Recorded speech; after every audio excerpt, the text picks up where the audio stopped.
Can everyone, Mr. Shelton, that's loud. Can everyone have a seat, please? We're going to get started promptly. We have quite a few candidates on the dais today, so we want to be able to hear from everyone, but we need everyone to take their seats, please.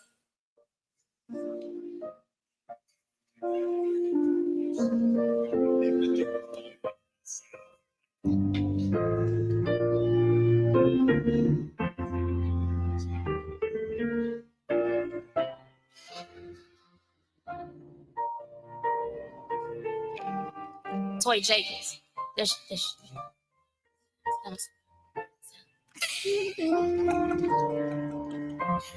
Miss Indigo.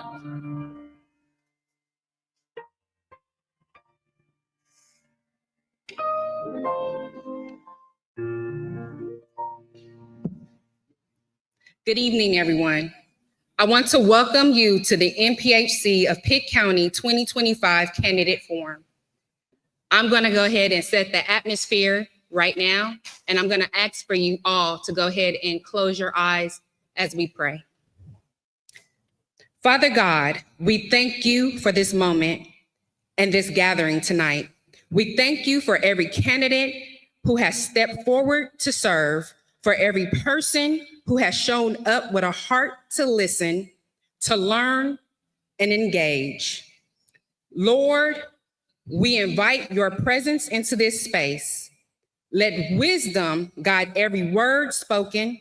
Let respect guard every exchange, and let the truth be the foundation for this forum. Cover the organizers, the candidates, and this entire community with your peace. May tonight be more than a discussion. May it be a reminder that we are stronger together when we lead with integrity, honor, and unity. In Jesus' name, amen.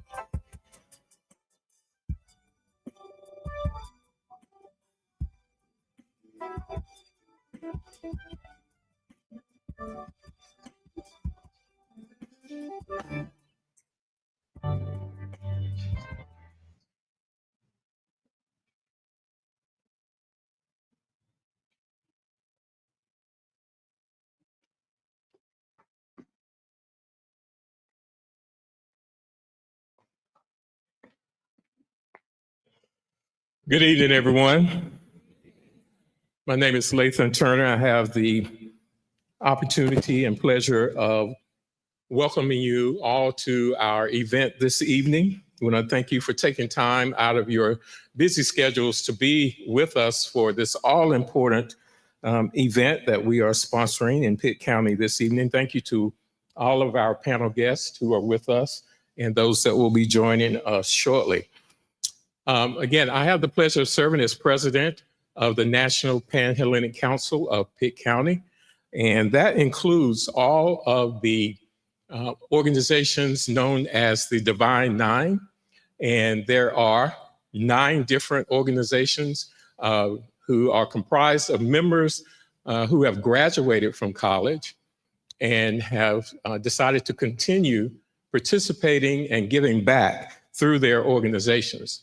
There is also a NPHC at East Carolina University for undergraduate students, and we do work together. And for those who may not know exactly what I'm speaking of when I talk about NPHC, we are organizations that have been founded on the strength of elders and ancestors who have come before us to be able to do the work that we're doing as members of our organizations. And I say strength because some people will say that organizations were founded on the back of, but I prefer to say that we're founded on the strength of our ancestors and elders and founders who created these opportunities for us in the various communities across the country.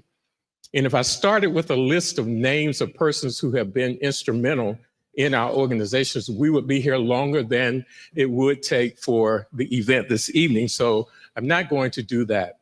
But I will say that many of the persons that are referred to as members are right here in this room.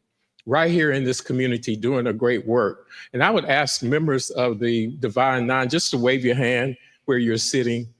You see? Thank you. Thank you. Thank you. So they're continuing to do that work.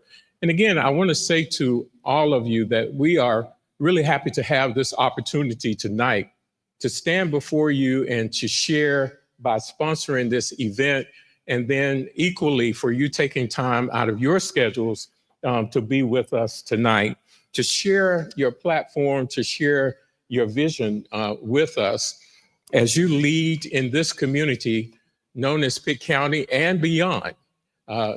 We know that many of you are involved in activities even beyond. And so again, we are excited. We are here tonight to hear from you. There will be questions of you. And we just are looking forward to the opportunity to be able to share together again as we look forward to the future and your leadership in Pitt County. Welcome, and please enjoy yourselves this evening. Thank you.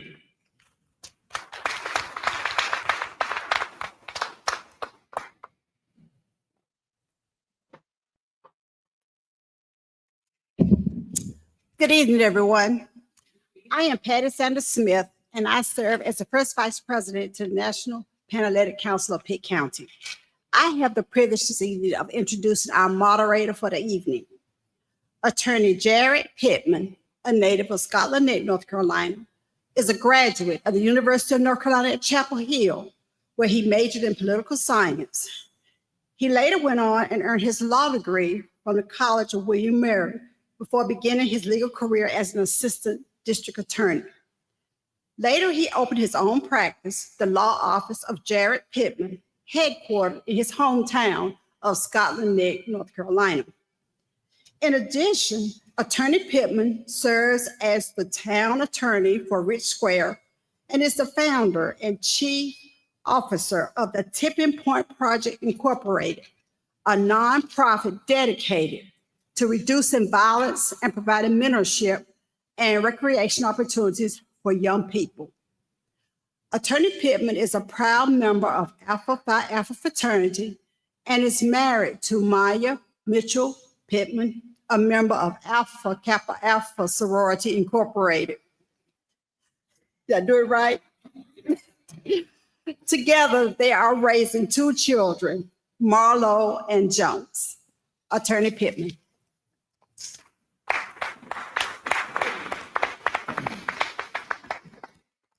Thank you, Dr. Smith, for such a warm introduction. And good evening, everyone. And welcome to tonight's candidate forum, sponsored by the National Panhellenic Council, also live streamed by Awesome Radio at 107.5. Thank you all for being here. We are honored to have you here for this important conversation about leadership, about accountability, and the future of our community. Before we begin, we want to take a moment to acknowledge the presence of elected officials who are with us this evening, but not on the ballot. We are joined this evening by North Carolina State Senator Candy Smith,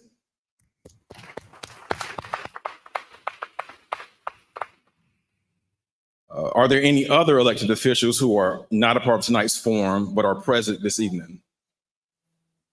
I'm sorry, we have Sheriff Dance.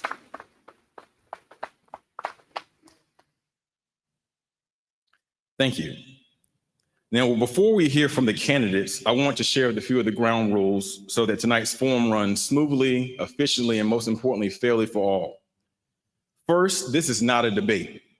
Candidates will present their positions and respond to questions, but there will be no back and forth between candidates. Second, only the candidate may participate. Substitutes or stand-ins will not be permitted. And lastly, as moderator, it is my responsibility to be the bad guy. To guide the forum, and if necessary, to interrupt and enforce those rules. And I'll have the support of our timekeepers, Tara Perez and Alan Sessoms. Now, about time limits. Each candidate will have 2 minutes for their opening statement.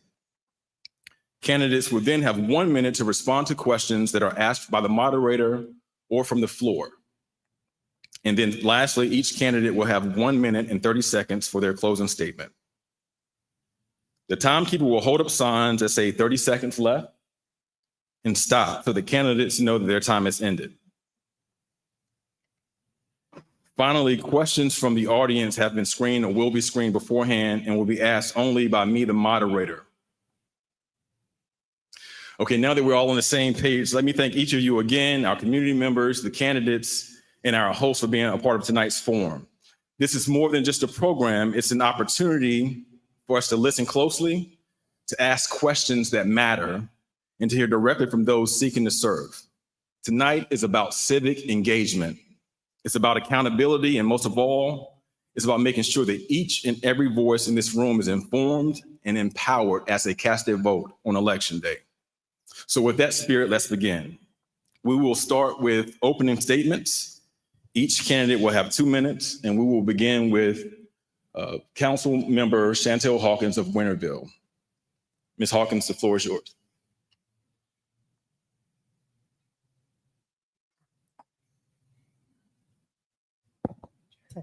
Hello? Hello? Hello? Good evening. Good evening. My name is Chantel Hawkins, Town Councilwoman of Winterville. I'm other known as the strong voice and the right choice. I articulate, I advocate, and I am accountable to the people of Winterville. My core values are responsibility, integrity, and loyalty. I moved to Winterville 28 years ago with my family. I am an ECU alumni in bachelor's in elementary education, K-12 reading instruction. I also have my master's degree in executive leadership, and I am pursuing my PhD in education law. I have placed over 70 items onto the town council agenda because as I start, I finish, and the people are at the top of this organization. I'm a mother of 3 children. I'm the founder of Soul Purpose LLC Advocacy, as well as Youth Voices Matter. I am a public servant as well as a citizen. I would like to thank you all for inviting me to share, have this conversation, and speak about leadership as service. Thank you.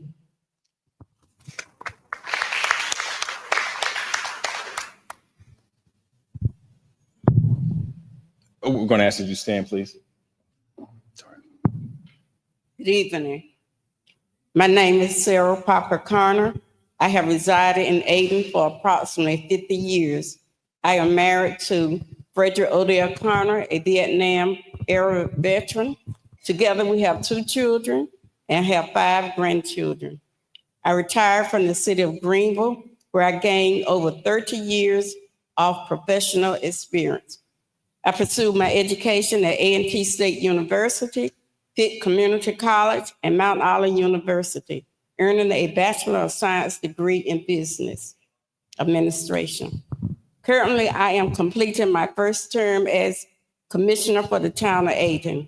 My community involvement includes serving as an officer and member of Alpha Kappa Alpha Sorority Incorporated, Zeta Omicron Omega Chapter, and church deaconess at my home church. I also have held membership in organizations such as the NACP, served as president of Forbes Court of Collect, previously chaired the board of directors for Operation Sunshine, among others. While I represent Ward 5 for the town of Aden, I am dedicated to serving wherever and whenever I am needed, remaining active within the community of Aden. Thank you, Ms. Connor. And we'll pause there and make a few announcements because Commissioner Connor and Councilmember Hawkins are here and their opponent could not make it. We're going to spend some time focusing questions on those 2 before moving into the contested Greenville City Council elections. I do need to take a moment now to remind each of us to silence your phones. Again, we are being live streamed by 107.5 Awesome Radio, and want to have each candidate also remember to stand and speak into the mic. Returning your attention now to Councilwoman Hawkins. What is your approach to handling controversial or complicated issues? And if you would please stand. You have 1 minute. My approach to handling controversial issues is to be transparent and to be respectful when sharing my point. While controversial issues are difficult, they are necessary. We cannot sweep them under the rug. We have to handle them in balance. And when I speak, I'm speaking on behalf of the people. It is nothing personal. It is prioritizing people. I would say we need to listen, but we also need to focus on what we are speaking about and never let the issue remain. It is about the people first. Commissioner Connor. My approach is to examine the issue, to be sure that I am following all of the rules and regulation in the correct manners, seek the proper source to get a solution that would be beneficial to the town, to the citizens, and to staff as well. Thank you, Ms. Connor. You can remain standing. I have one more follow-up with you. What will you do to ensure the needs and concerns of all citizens are represented, including those who are often marginalized? As you know, Aden is divided into 5 wards. When we have a problem, each commissioner is referred to the problem is referred to the representative for that commission and followed up by the person that received the information. All the proper personnel will be contacted to assure that it is handled in a efficient manner. Thank you. Ms. Hawkins, how do you respond? Can you repeat the posed question? Yes, ma'am. What will you do to ensure the needs and concerns of all citizens are represented, including those who are often marginalized? I will speak on their behalf. First, I will listen clearly, understand what is needed. For example, small Black businesses, small minority businesses should be given support. They should be treated with value, with respect. I will listen to whatever they need and ask for it. I'm not asking for favors, but asking for what is fair. I will continuously put it on the town agenda because that is what the town council is about. I am a minority and a Black person, so I understand the needs. I stand here before you as a Pitt County school educator, and I advocate for those age 1 through 100. Thank you. And we'll stick with you, Councilwoman Hawkins, for our final question before closing. You have 1 minute to respond. As an incumbent, what are specific measurable achievements from your last term, and what evidence can you provide from your efforts? In my last term, I have done a huge improvements in Winterville within a 2-year term.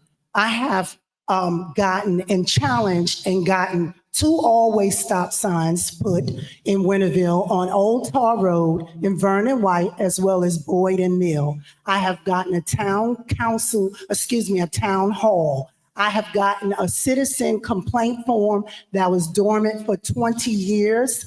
That is up and running. It can be utilized by citizens to ensure that their constitutional rights are being valued. I have had the first ever water sewer tour by going and asking, by trying to figure out the infrastructure for flooding. I have done that and more. Please look me up on Facebook and you will see what I do every single day. Thank you. Commissioner Connor. Before I ran, my motto was a voice for all people. I suggested that on the application, when people apply for boards and commissions to be circulated so all the citizens can get involved.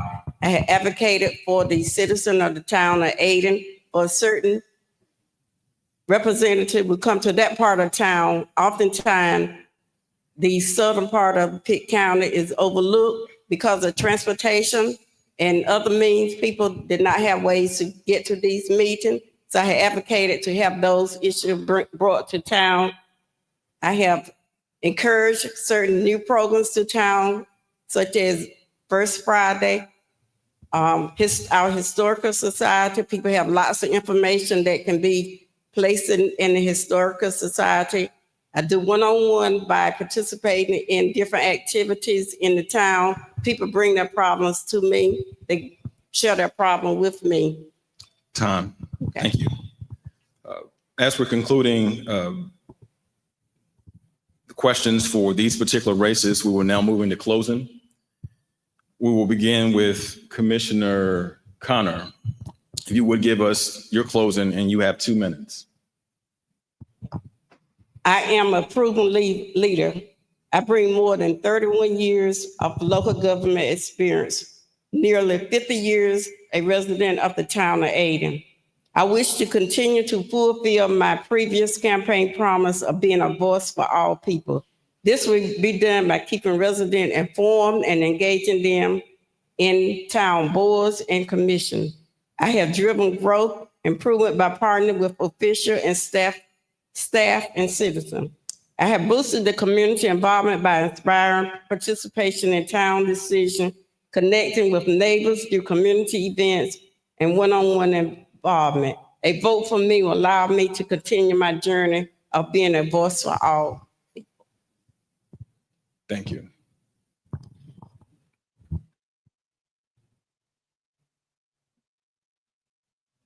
Yes, ma'am. Commissioner Hawkins. So again, I am the strong voice and the right choice. I'm the only choice. I'm the person who has been speaking on behalf of the people. When you cast your vote for me, or when you cast your vote for any candidate, you are handing that candidate a key to your day-to-day life. That key can unlock opportunities to which I have done in 2 years that is overwhelming, right? But the key can also stand as stagnant. Your vote will allow me to ensure that there is public voice, that there is a community center that is well needed, that there is balance in small Black and minority businesses, that there is indeed a citizen review board, which is needed in Winterville, and that there is town-based transportation in a town with about 11,000 citizens. I am what Winterville has been needing.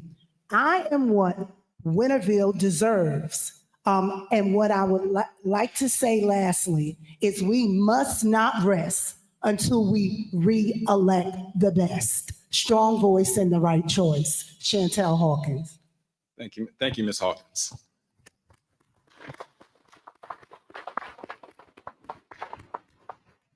We will now move on to Bethel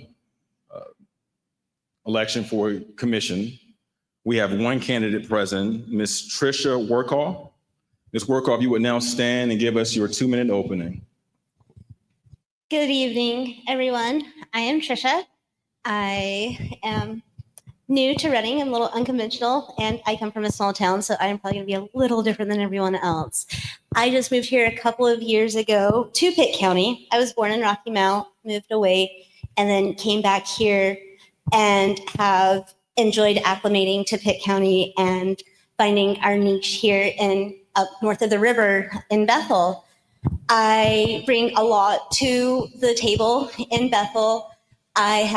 We need more involved people up there. For the census saying 1,300 people, I think we have about 500 people there. And we need people that ask hard questions, that are committed to improving things up there. And I am that person. I am someone who is meeting with the town manager to make sure needs on both sides of town are being met. I am the one asking about what can we do about the stray cat population? What can we do about stormwater readiness? What are we doing about these things that make it beautiful, and trying to make real changes? I am not elected yet, but as a parent in the school district, I'm very involved in my kids' education. And I've worked closely with the school district on making changes. And so I know my voice can make changes, and I am committed to doing what is best for my community. And I do believe that that is me, even though I am new to the area and I am a little different. I think sometimes different is needed. And at the last school board meeting, I spoke at public comment, and I said that we are living in dangerous times, and dangerous times, they call for courageous leaders. And I strongly believe that I am a courageous leader for Bethel. Thank you, guys. Thank you. Ms. Wordcall, because you're the only candidate present, I have to keep you on the hot seat if you don't mind. I do have a question for you. Why are you running, and what makes you the best candidate?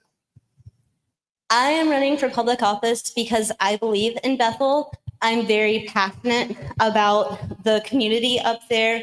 I volunteer at the senior center. I volunteer at the library. I volunteer at the grade school there. I believe in the people up there. I believe in the youth up there, that they should have the best opportunities available to every student in Pitt County, not just north of the river availability, but for everyone. Unity and equity is incredibly, incredibly important to me. And I have strived for that in every action I make. And that would bleed over into me running for commissioner. I want what's best for everyone. And I'm committed to that, even if it's not something I like or other people like. I want what is best for everyone, and I'm committed to making that happen. Thank you. What makes you different from your opponent?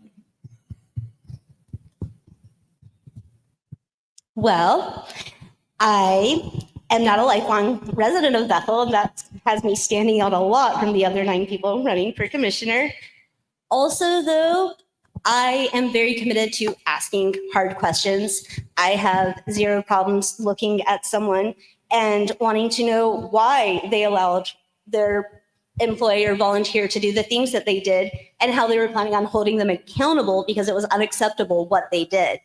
I have zero problems asking the person up there who wants to do things for our town, why do they want to do it? What is the benefit for them? Why are they here trying to bring this to our attention? It has raised some eyebrows from people, because that is, I have no problem asking hard questions, and we need more of that in these times. Thank you, Ms. Wordcall. We will now move into closing statements where you can address the floor, and we would allow 2 minutes for that. Okay, thank you. Well, it has been a pleasure standing up here in front of you guys. I don't have a lot to add or take away from my opponents tonight. One thing I would say in my closing remarks is, up in Bethel, we have roughly 200 people that come out to vote in the municipals. Please encourage your loved ones to vote. Please encourage them to register to vote. I don't care who they vote for. I want them to get out and vote. If they vote for me, I will do the best thing possible that I can for everyone, but I want everyone out and voting. I want more than 200 people in Bethel to vote. And I want us to come together and make changes that benefit everyone. And I strongly believe that if I am on the commission or on the board, that is going to be far more possible. It is important to me that we make choices that are transparent and equitable and don't just benefit a few people, but benefit everyone in the community, and that we not hide behind nice words or euphemisms, that we say the hard things in this hard day and age and move forward with that strength and courage that I mentioned earlier, since we are living in these dangerous times. Back to, I think I am the courageous leader that we need in these times. Thank you. Thank you.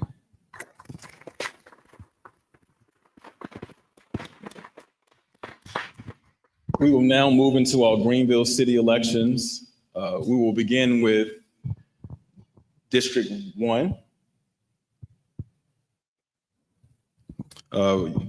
Beginning with opening statements. Each candidate will have 2 minutes.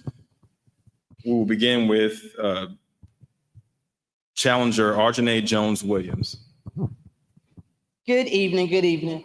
My name is Arjanae, and I am running to serve as the city council representative for District 1. Let me start by saying I am not a career politician. I guess you can tell by the way I'm stuttering and getting stuck up, but it's okay because I'm serving from the heart. I currently live in North Greenville. I work in West Greenville. My husband is in the industrial park, which is part of North Greenville, and my son is a senior at North Pitt High School. So I am well vested in District 1 and the things that go on in that community. I like to serve. I have a servant heart. As many may know, I feed the homeless or the less fortunate every Sunday at the Dream Park. I serve on the the City of Greenville's Affordable Housing and Loan Commission. I serve with the Food Bank of Eastern North Carolina, Central and Eastern North Carolina. I do the things that when I speak about things, and when I speak about affordable housing, when I speak about food insecurity, I make sure it's from the heart, and that is why I also serve on these other commissions. I work at a long-term care facility where I'm the director of recreation. So I'm also serving again with my residents. So that is the reason why I am running for District 1 City Council. Thank you, Ms. Jones. I will ask that you remain standing as we spend a little time asking questions. We have a question from the floor. It says, why do you feel like the candidate that you're running against, or what do you feel like the candidate that you're running against hasn't done, and what makes you enter this race? I will speak about what I want to do. I want to serve others. I want to continue to serve others. I want to make sure that we're able to have town hall meetings. I'm able to communicate with the members of District 1. I want to make sure that when things happen at City Council Hall, that those things that will come back to District 1. What was the second part of that question? I'm sorry. And what made you enter this race? My neighbors. I am running to serve my neighbors, from my neighbors to my community to my city. Thank you. Do have a few follow-ups. How do you ensure that decisions are made based on community input rather than just the concerns of a few vocal residents? That is, I would say, why we would have town hall meetings. That way you can get the input from everyone, and not just the few that want to come and call and talk to me, but to other people as well. Town hall meetings, having my phone so that when someone calls me, I can answer questions and take their calls and see what it is they're looking for. Thank you. Another question from the floor. There are a lot of new gas stations being built in Greenville. However, there are not many opportunities for our youth. How will you address this issue? Through public safety. I feel that we have been policed enough, and we need to get to the root cause. We need to make sure that one of the root causes is the children not having anything to do besides, I guess, walk by the gas station or the vape shop. Have more opportunities for children, more programs like PAL program, like other programs that they have, but not only have those programs, but have transportation too. A lot of times our children do not have a way to get to the programs that are being provided. So I would like to see us do that as well. I would like, even though I understand that we are an underserved community, we do have wants and desires of things that we would like to see in our community, and not what is just handed to us or given to us. Thank you. Thank you. And one final question. Greenville has a relatively short average commute. Some experts put it at about 18 minutes. But as developments expand, congestion and traffic crashes are rising. What transportation, road safety, or pedestrian improvements would you propose specifically for District 1 to maintain safe travel and to reduce crash rates? That's a good one. Well, I will start with public transportation, if we're gonna go there. I would like to see us with seating at a bus stop, shelter at the bus stop, and then have transportation so that it's going to whatever area you're going to, not taking long trips around where it takes you 15, 20, 30 minutes to do that. We can get from one end to the next end. Thank you. We'll now allow 2 minutes for your closing. Okay. So I would say this job is not about sitting in the office or just showing up, but about standing up for you, my neighbor, my district, and my city. So not only will I listen to your issues, but I will act on those issues and follow through. At the end of the day, I am ready to be a voice for all the people in Greenville, from long-term residents to students, small business owners, and young families. Together, we can build a city that works for everyone. Again, my name is Arjane, and I thank you for the opportunity to introduce myself. Thank you, Ms. Archie.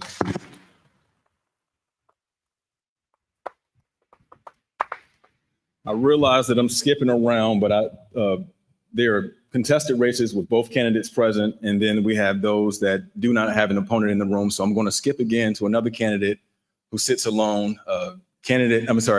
Incumbent Mr. Commissioner Matthew Scully.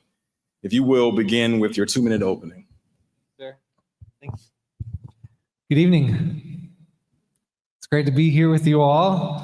My name is Matt Scully, and I'm running again for City Council District 4. I love this community so much because it has done so much for me.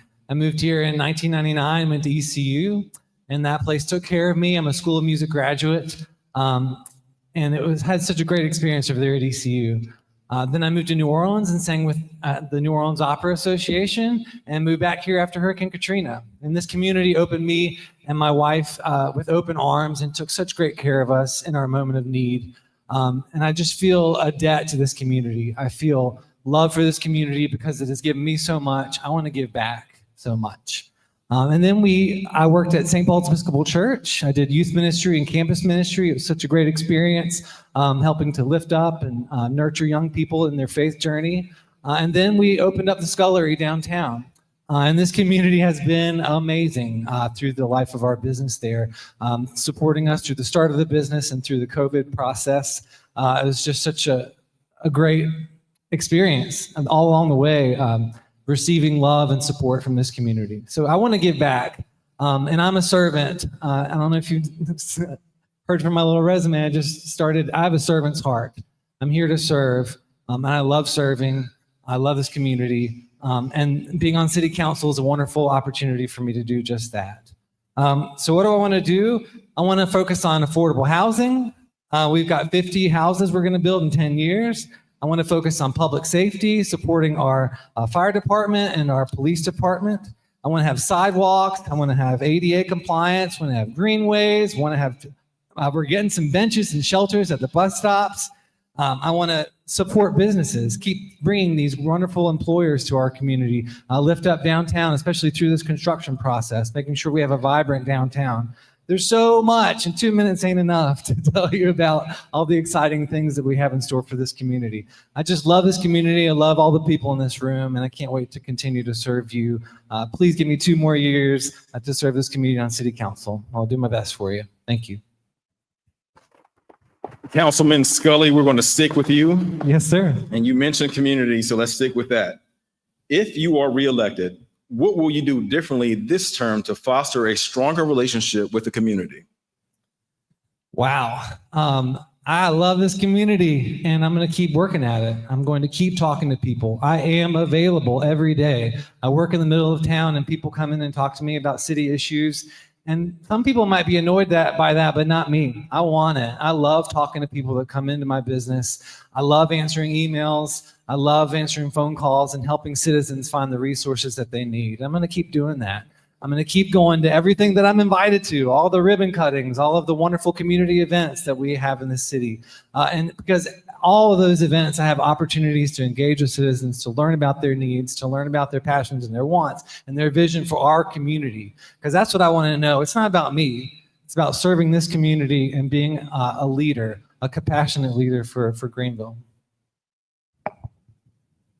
Thank you. Sticking with you again, what measures would you recommend to ensure public safety and to address issues like crime or drug use in our community? supporting our police department and our fire department. They've been underfunded for about 16 years now. And we got a little flack for the tax increase. There was a revaluation, and everybody's paying a little bit more. But you know what we're doing with that investment in our community? We are supporting our fire department. We're supporting our police department. We've hired 8 more police officers in the past 2 years, 12 more fire department and rescue personnel in the past 2 years. We're building a new fire station, number 8.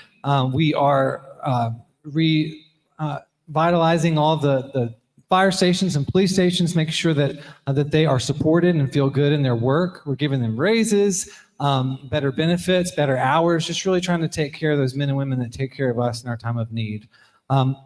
We are also investing in public safety and infrastructure. We've got $1 million working on that towards sidewalks and ADA compliance.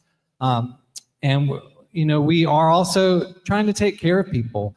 I think back to what Arjane said about the root causes. We've got to take care of kids and give them something to do and share our love with them and show them that there's a better way, give them hope and opportunity. I'm going to stop you there. Yes, sir. Sorry, I could go. I see a question making it down the pipeline. I don't know if I should wait for it. Or you mentioned money, Commissioner Scully. Let's stay on that topic. For District 4, housing value in owner-occupied units is around $240,000 citywide. For many renters or first-time homebuyers, that's way out of reach. What policies will you support to expand affordable home ownership or to improve rental housing quality in District 4? Yes, sir. It's a huge issue. People can't afford to live. And we are taking that seriously as a city council and putting forth proposals and opportunities for people. We sold 6 affordable houses during this first term, and it was the most beautiful thing to meet these families and see them come before city council and close those deals and move into those homes. It's such a beautiful thing, and inspired our city government to go even further. We're going to build 50 houses in the next 10 years for affordable housing, for more families to have that opportunity at home ownership. We're also working with the Taft Mills Group to build another affordable apartment complex for senior citizens. That's really exciting and really close to my heart. My mom and stepdad took advantage of programs like that. My stepfather still lives in an affordable housing complex for seniors, and love that we are creating more opportunities like that for people. And we're really looking at the whole continuum of care. We're supporting people, getting them out of their crisis situations, trying to provide them job training and business opportunities. Housing opportunities. Sorry to be the bad guy. Love those people. This is a question from the floor. Yes, sir. And reading it as is. Why have some of you publicly offered condolences to Charlie Kirk's family, but have not acknowledged or sent thoughts and prayers to the families in our own community who have lost loved ones to senseless violence? That's a loaded question. First of all, I have been praying for Charlie Kirk and his family and feel bad for a father. I've got 3 children. No person deserves to go like that. And his family has to watch that video. And how awful is that? So God bless that family. And God bless every family. This has been a hard year and a hard 10 years. Just recently, I've sung at 3 funerals in the past month. 3 for good friends who've been taken from this world. There's a lot of tragedy all around us. And I'm a compassionate person, a compassionate leader, and I will continue to reach out and support people in their need, in their time of need, when they have a loss in their life. And I'm going to do that with love and compassion and intention. So God bless everybody in this community. Thank you. And with that, we will now proceed with your closing. You have 2 minutes. Thank you. I just want to say I love this community. I've shared a lot. That's tricky, huh, Arjane, getting all these questions back to back. Just know that I love this community. I love serving in District 4. It's been such an exciting opportunity for me to learn more about this community. I have such a deeper appreciation for what our city government does, for all the amazing people that make this city run. And it has been such a joy, a pleasure, and an honor to support them in their work and to see them take our vision on city council and to put it to use and to put it to work. We're doing some really exciting things, and I beg your opportunity to keep doing it. We're trying to build this community up and make it better, and I'm just excited about continuing the work with this community and with you in this room. So please reach out to me if you have any questions about my campaign, about my work. If you have any ideas of what we can do for this city, just call me, email me. I'd love to hear from you. And thank you so much for the opportunity to share a little bit about my love for this community and my vision for the next 2 years on City Council. Thank you very much. Thank you. We were about to move into the contested Greenville elections, but I see that we had an arrival of candidate Alex Joyner running for Farmville mayor. I really hate to put you on the hot seat before your seat even gets warm, but we will ask now that you stand where you are with the microphone, introduce yourself. You have a 2-minute opening. You can start now. Excellent. Thank you so much. Good evening, and my apologies for a late arrival here. We had an event in Farmville, but my name is Alex Joyner, and I am very proud to be running for the mayor of Farmville here. Where are my Farmville people? There we go. I knew there would be some out there. So thank you so much for coming out and for everyone else here. So I'll be very upfront with you. I am not a politician. I am just someone who is an advocate for our community and saw an opportunity to step up and make a change. We have had an incredible run of leadership in Farmville that has taken us so far, but at some point we got to pass the baton, and now is the time to pass the baton. So when I went out there, what kind of changed my mind is when you look at Farmville, I'm sorry, it's a stereotypical, there is a north and there is a south, and it is divided by the tracks. And that is what Farmville is right now. And we have to get beyond that. We have to become one Farmville. We can't be seen as one as the other. And when you drive through there, you see that visible difference.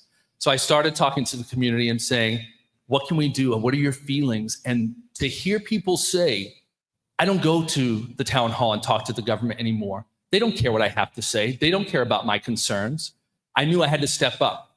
And then the other piece was, if you've ever read the 2023 audit of Farmville, it'll give you all of the mismanagement of finances that we have had there. That is what made me decide, you know what? If no one else is stepping up to the plate, I, Alex Joyner, can step up to that plate. So this November 4th, for those who are in Farmville, if you know people in Farmville, please let them know there is a change that is coming. There's an energy that is there, and I hope that you will vote for me on November 4th. Thank you so much. I appreciate it. Sticking with you, candidate Joyner, a true hot seat. I thought I was done after that. But because you mentioned the audit and finances, I have a question. Yes, sir. The town was subject to an investigative audit by the NC State Auditor, which found issues in how the town handled the fire station property exchange, the temporary library lease, and administration of $520,000 in grant funds. How will you restore public confidence in grant processes, and what safeguards would you put in place? So, I mean, one of the basic things is that we didn't follow directions with that $520 grant. When the federal government gives you a grant and they says A, B, and C is what you have to do, and then you blatantly don't do it, that's easy. We have to have people that are responsible and that know what to do. So that's step one. The other piece is we have to make sure that our commissioners, as they are making a decision, they have all the information that they need. And that is one thing that I want to be able to do for them. So to be able to make a property exchange without official appraisals for either property and allowing a town manager to make that decision without any sort of training or authority to do that, that's a huge miss. So we have to make sure that we are being thoughtful there. We are training our associates, or training our commissioners, training our staff at town hall, and making sure that they have the resources to make those right decisions. Thank you. Given that many residents own homes, but a significant share still rent, what steps would you take to ensure affordable housing is available and that rental housing needs are met? Oh, okay. So one of the things we're looking at in Farmville is different types of housing. So whether that is townhousing or just different sizes so that it's more affordable for people so that they can actually own a part of that investment and that house for themselves. We have such a high number of people that are renting. And one of the challenges that we see as I'm talking to people is, hey, my rent is cheaper. My utilities is more expensive than my rent and my insurance put together. That's a problem. We have to be very thoughtful about how we are trying to get out of that debt that we have built by increasing our utility bills and things like that. But we want to make sure that there are programs and people have the knowledge and the tools to be able to identify resources out there to be able to provide money, grants, things like that, so that they can own their very own property there. And there have been steps that have happened there over the recent years, but there's more that we can do and more that we can do to get this information out to those people. Time.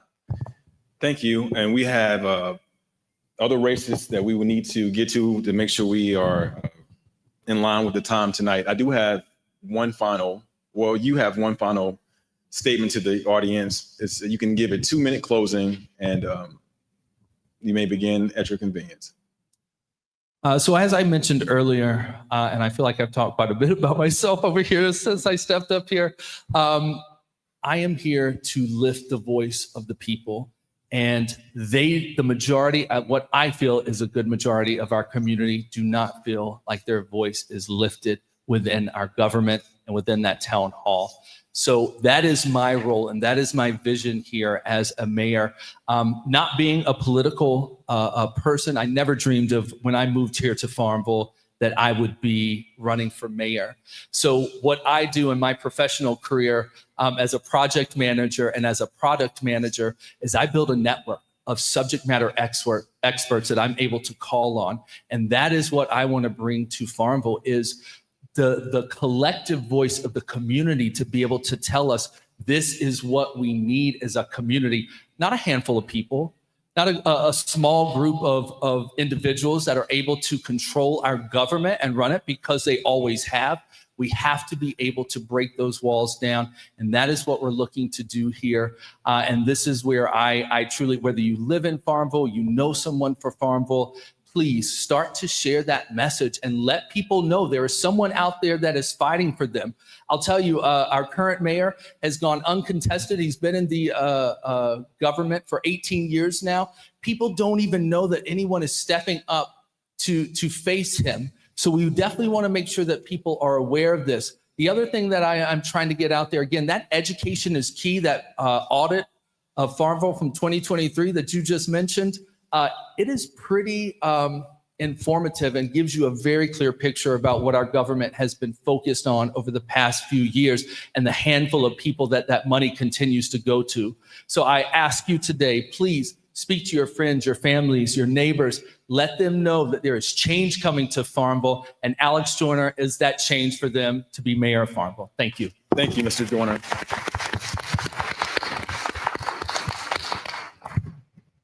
I was given some leeway and discretion on running this how I thought it made sense. So we're going to now jump into District 5 with incumbent Councilman Les Robinson and challenger Mr. Michael Tan. If you would begin, Mr. Robinson, with your 2-minute opening. Well, the first thing that's going to be hard for me to do, because if you know me, I love to talk. First, those of you who don't know me, I'm Les Robinson. I represent District 5. But you're here tonight, and I want you to know one thing, and I want to be clear about it. I represent District 5, but I serve all of Greenville, not some of Greenville. So that's the first thing. First, a little bit more about me. I was born here. I was raised here. I was born in the hospital on 5th Street, went to South Greenville School, went to Rose High School when it was right next door, went to ECU, went away to law school and came back. I've been practicing law 39 years. I'm going to retire at some point, but with a 21-year-old and I've been doing it 39 years, I probably got 10 more years. And so when I do retire and the Lord calls me home, I'm going to be buried right here in Greenville. That's what I bring to this table. I love this place more than anybody in the world. I promise you that. Number two, my parents grew up during the Depression. They were poor. It didn't make a difference what color you were poor and you helped your neighbors. My parents taught me a couple of things. They said, work hard, do your best, help other people, be fair, treat everybody with respect, and at the end of the day, give back to your community. Now, I'm not a politician. One other person said that, and I'm not, because I say what I think. And if you want to know my opinion, just ask me. But long before I became an elected official, I have been giving back to this community since I started coming back here after law school. I've helped sports. I'm a big believer in helping our youth. Once they get off that bus, they need to have somewhere to go that's positive. I have worked in our sports community for years. I've been a football coach, a basketball coach, a soccer coach, both male and female. I've gone into our communities and picked up the kids and taken them when the mom and dads can't take them. I've taken them home. I played basketball in this gym. I've worked hard. I've helped the Boys and Girls Club raise over $1 million. And then I helped them raise $500,000. Why? Because of relationships, which is my next topic. I have spent 39 years building relationships. That is the key to our community. Often asked. Thank you. Time. Oh, I told you I couldn't talk for so much. Pass it. Challenger 10. Thank you. I just start off by thanking NHPC for hosting the event and having me here. And from my voice, you can tell I'm not from around here, but I chose to be here. I retired. We had the opportunity to go to multiple places. We chose Greenville. We chose it for the educational opportunities for our youngest child. We chose it for the community that it is. I'm a servant leader. I spent 4 years in the military serving our country, multiple awards, honorable discharge. I spent 25 years in law enforcement. When I retired from law enforcement in 2012, I went back into the prison system for 10 years, working with a group called Envisioning Justice Solutions, working on getting the men that I was working with straight so that they could parole and become productive members of their society. Since I've been here in Greenville, I've hit the ground running. I'm co-founder and current chair of Greenville 50501, which is a pro-democracy, pro-constitution group here in town. You may see us out on Evans and 10th. In fact, on Saturday, we are having a Take Care of the Homeless rally. Please come out. We're collecting food and we are collecting supplies for the homeless. Could be ponchos, could be clean socks, all that kind of stuff. I'm also vice chair of the Pitt County Veterans Council. I'm on the board for the East Carolina Veterans Council. 30 seconds, I can go on forever. But I'm a giver. I give to the community with all I have. You can give time, treasure, or talent, and I try to give all three. I do it all the time. I do it consistently. For example, I was approached to run for office pretty late in the process. Before that, I was going to north of the river and meeting with the Notre folks, with the Carr folks. I started with 5501. I started a leadership group that has coffee at Awaken once a month. That's time. And I'll ask that you remain standing as you catch the first question from the floor. I hear the term affordable housing, but affordable can mean something different to people of different communities. What does affordable housing truly mean to you, and how are you helping the community? So we have to look at affordable housing, not on the average income of residents of Greenville, but on the mean income of residents of Greenville. Families in Greenville make on the mean $50,000 a year. If you use the 30% rule on that, that means affordable housing to them is $1,200 a month. The mean income for single earner families is $29,000 a year. That means affordable housing needs to be under $700 a month. Now, since I'm not on the city council yet, I can't get into what I've done so far. But I can tell you we have to focus on that. City council just approved a massive apartment complex on a redistricting that the price point was $1,400 to $1,500 a month. That is more than our people can afford here in Greenville. We've got to do better. Councilman Robinson. Affordable housing, two things. We got to bring development to Greenville, because if we bring development to Greenville, we get better jobs. Better jobs is more money. That's the first thing. Number two, you got to have a greater supply of the housing that demand, so that way the price drops. You got to do that, because this is a national housing crisis all over the United States, not just here in Pitt. As to affordable housing specifically, Tanya Foreman and I went one morning, and this is about relationships. We wanted to build 10 in 5 years, partnering with the Pitt Community College. local man, Parker Overton, been a lifelong friend of mine. We went to that meeting. The city wanted to ask $75,000, and one member, Lawrence Davenport, another good friend of mine from the farming community, said, "You want 75,000? You need to ask for $1 million." Remember he said that? That's what we can do. Partnerships and relationships to address these issues. Dustin Mills, Thomas Taft Jr. built 180 units. Those people are local. We've got to ensure we develop relationships with these developers because, number one, yes, they make money in the building, but they also have servant hearts to give back. And that's what we got to do. We got to address the affordable housing. Now it's not 10 and 5, it's 50 and 5. And so that's what we're looking for. And that's a great thing to look for. Tom. Pete, thank you. Can you keep standing? Yes, sir. You want to field the first or the next question.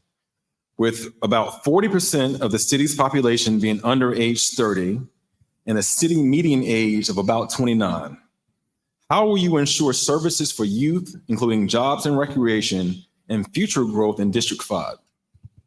In District 5, it shouldn't be just District 5. It should be all the parts of Greenville. I've said multiple times, and people know this, we can't be a great city unless we go to the north, south, east, and west. How do we do that? We got to provide better jobs because our students are coming here to get educated, and they're leaving us. We need to get people to come back. How do we come back? You got to have good jobs. You got to have amenities that they like, and you got to have enough houses so the supply is so much that the demand is not doing it, so you can get lower housing. So we got to do sports stuff. I've been a vocal advocate, and thank goodness we finally got it done. The sports complex is coming here. $40 to $42 million a year that's going to bring into this economy.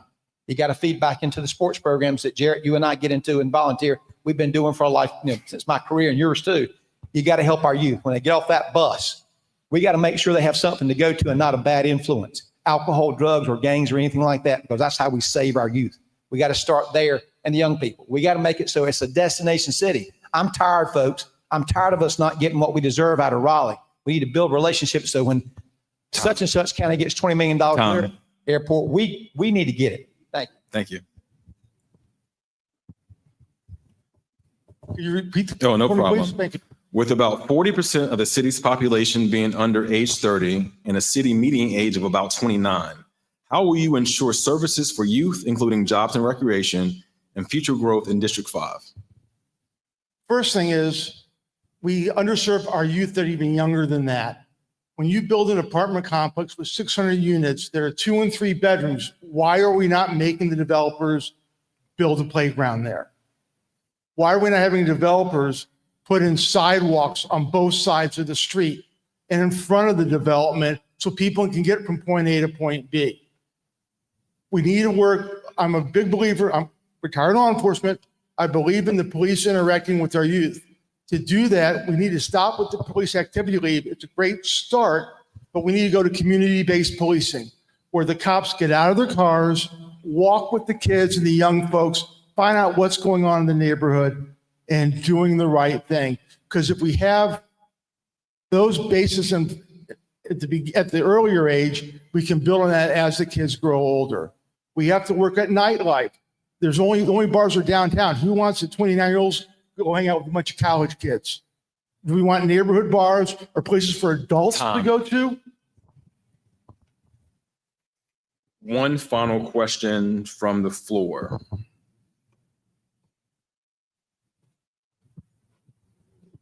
How will you put political differences aside to work with your fellow council people, if elected and since you've been elected, Mr. Robinson? How will you put political differences aside to work with your fellow council people?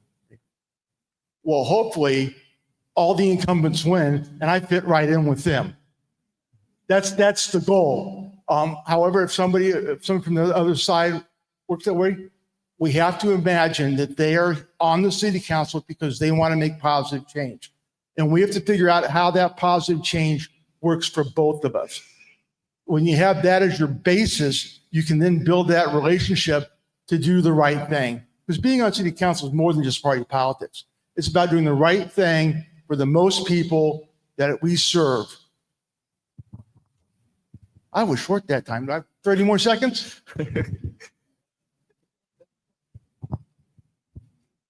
First, I'll say this, and I've said it many times, and those of you who know me personally know this. I don't drink anybody's Kool-Aid. I don't drink a party's Kool-Aid, no matter which side it is. I work on one thing. What's our problem? Let's work together to find a solution and let's use our relationships to achieve it. Whether it's something like getting 110 bicycles for the Boys and Girls Club at Christmas time, and I work with Monica Daniels to achieve that. What are the problems? And let's put politics aside and let's work for our citizens. That's what we're here for. I said, I don't represent District 5, I represent everybody. So if somebody has a problem, I want to hear what your problem is. And I've done it this, and I'll do it right now. I'm going to do it as we speak. My number is 252-916-1729. I am the only one on council who has repeatedly given out my number. You call me with a problem, I'm going to try and figure out a solution because my legal career has done that for 39 years. And we got to reach across the aisle, stick out a hand and go, let's put our collective knowledge together and our experiences and solve the problems that solve our community, whether it's on the north side, the south side, the east, or the west side.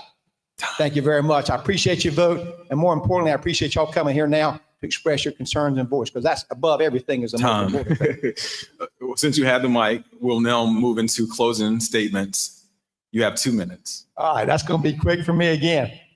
Guys, I'm a lifelong resident here. I love this town with all my heart. My mantra is this: I want to grow Greenville greater. And that means through law enforcement, that means through fire, that means through development, that means through green spaces, that means through using our kids. One thing I bring to the table is I know a lot of people, and they're beneficial to our relationship because we can use them when they have the servant's heart to build things like the affordable housing I spoke of earlier, to deal with the Boys and Girls Club, to get those $1 million commitments to help our youth, to grow housing in this area, to grow the north side of the river, which is what we really need to focus on. Those are the relationships I bring to the table. And more importantly, I'll talk to anybody, anywhere, any place. The very first thing I did on council, like a dummy, they were talking about the African-American Brown Cemetery, how bad it looked. I was new to the process. I left the council meeting in June. I drove to the cemetery across in front of South Greenville. And I looked at it and I said, this is disrespectful.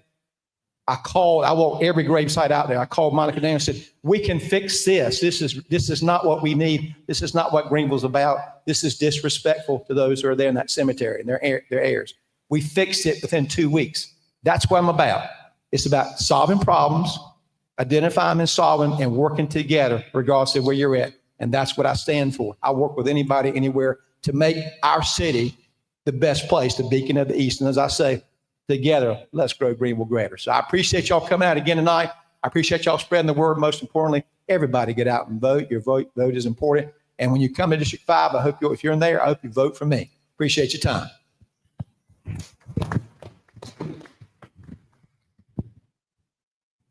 District 5 is more than just Glendale. District 5 is Bancroft, East and West. It's Sterling Point. I've been out walking the neighborhoods, talking to people with supporters.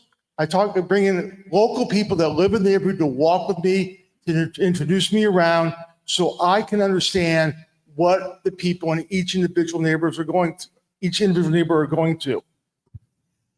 My actions are more important than my words. Before I even started to run for District 5, I was at Carr with Don Cavallini. I was at Notre with Youssef. I've worked with Saeed with Black Voters Matter. I've gathered groups of like-minded individuals for that coffee I was beginning to talk about before those mean people with the timer shut me down. Okay. And those coffees are important because the leadership of the non-governmental groups here in this town do amazing things, and we need to support them as best we can as a council. So when we talk about my platform is Safe Streets, Stronger Greenville. We're only as strong as the weakest among us. And we have to raise up the people that need to be raised up. So the people that in my neighborhood in Lindale don't need the raising up that the people also in District 5 over in Bancroft need. We need to concentrate our resources where they are doing the most good. And that is throughout the entire Greenville community, not just one individual community. So once again, I'd like to thank the NPHC, for inviting me here tonight. I'd like to thank everybody for being here. And as somebody else already said, please vote. And please get the people that you know to vote, no matter where they go. We need our civic engagement completed. The winner of the last city council election for District 5 got 1,700 votes. There are over 10,000 Time. people in District 5. Thank you, Challenger 10 and Councilman Robinson. We'll now move into Greenville City Council election District 2 with Councilwoman Tanya Foreman and the challenger, Ms. Deborah Shepherd. Beginning with Councilwoman Foreman with your 2-minute opening. Thank you. Hey, how are you all doing tonight? So again, my name is Tanya Foreman. I'm a city council representative for District 2. I'm a community organizer and advocate. As was mentioned before, I'm not a politician. I'm a public servant. There's a difference.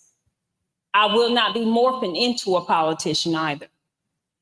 I'm rooted in this area. I am from here. So I have a vested interest in this area.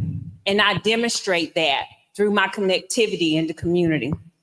I am also currently the regional director of Women in Municipal Government. I have a nonprofit organization called CARE, Citizens Advocating for Racial Equity and Equality. With CARE, we do voter engagement, social and community engagement, economic development and financial literacy training. We do what I call intergenerational work because we work with senior citizens and we also work with the youth. And we do health equity, which is my background, making health accessible to people in the community. All of those things led me to doing housing insecurity because we're boots on the ground, meeting people where they are at a grassroots level every single day. During COVID, what we recognized was we were running into families with children and senior citizens that were homeless every week. The way God built my little heart, I could not ignore that. So that led to us adding another pillar to our organization, which is housing insecurity, providing transitional housing for homeless families and senior citizens, working with families that are living in hotels, making sure their children have what they need, and even feeding people that are living in the woods. So if you ask me what I do for a living, I love for a living. That's what I do. I also have a consulting firm called For Your Solutions, where we do consulting with anything business or nonprofit related. Was that time? Was that 2 minutes? In Jesus' name? Okay.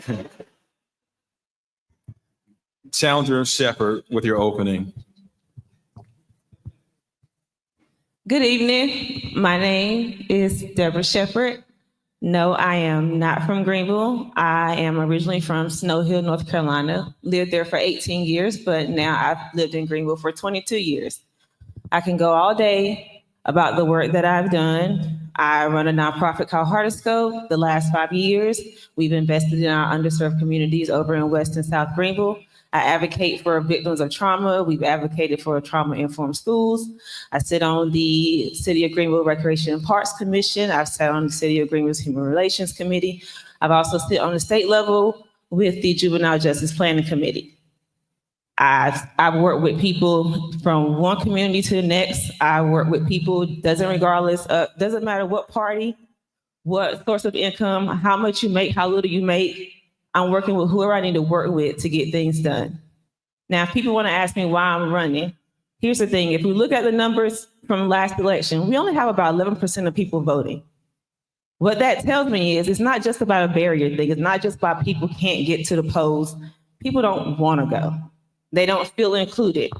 Most of us in this room and the people that we know and the people that they know, we're the ones here working. We're the ones that seem to be invested. We're the ones that's saying, this is what we need, this is what they need.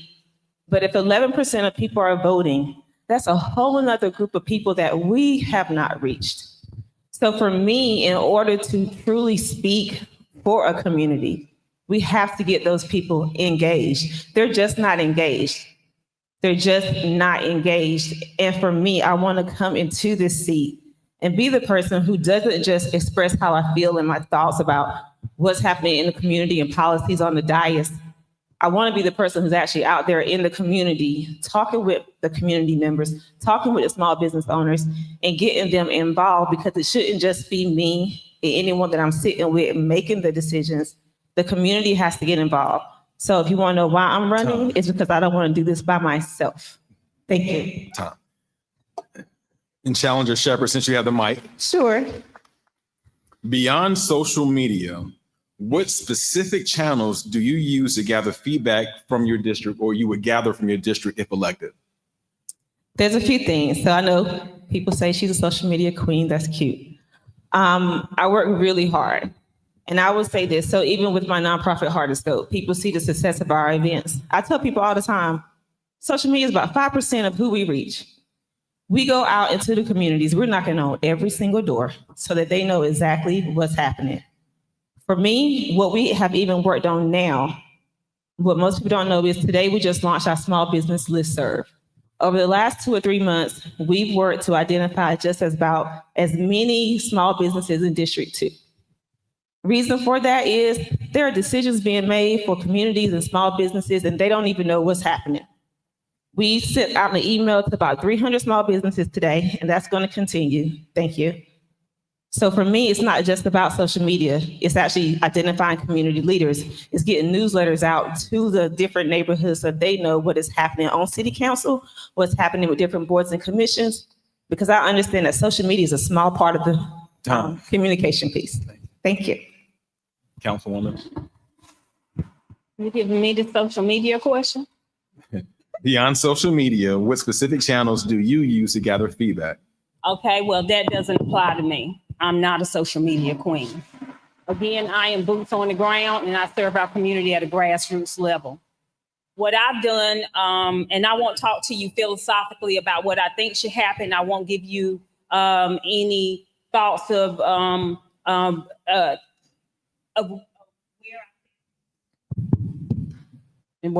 where I think things need to go. What I have done since I've been elected, and long before I was elected, is I've done more than 20 community education sessions and engagement sessions. I have outlined what is going on with city council and the county commissioners. Some of you in this room have been in my presentations, because the bottom line is that oftentimes people do not have time to come to council meetings. We're frontline workers in our community. And so what I have done is I've made sure that I have taken the information to them. I actually have done, some of the folks in this room have been a part of PowerPoint presentations that I've done on the sidewalk in Greenville. I meet people where they are. Can you repeat that again so I can make sure that I'm answering what you asked? What specific channels do you use to gather feedback? That's it. And I that's meet time. people I'm where sorry. they are. I go to them. Time. I do sessions in the community, in churches, wherever needed. Thank you. That is time. Thank you. Thank you. We will stick with you since you have the mic. Thank you. This is a question from the floor. Are you in support of the MAGA movement? Why or why not? Of the MAGA movement? Make America Great Again movement. Absolutely not. And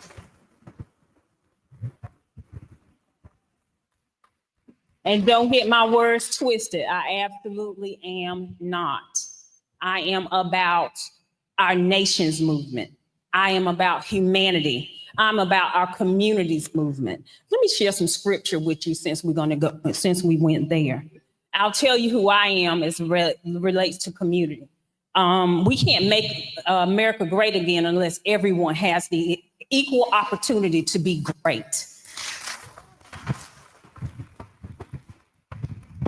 So Proverbs 31:8-9 says, "Speak up for those who cannot speak for themselves, for the rights of all who are destitute, all, not a few, not the rich, not the white, but all who are destitute. Time. Speak up for and judge fairly, Time. defend those that are poor and needy." Hate to interrupt scripture, but I'm sorry.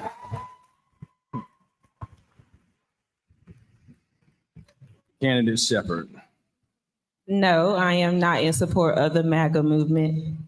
And to be honest, my concern is not even really what's happening on the national level. My concern is Greenville.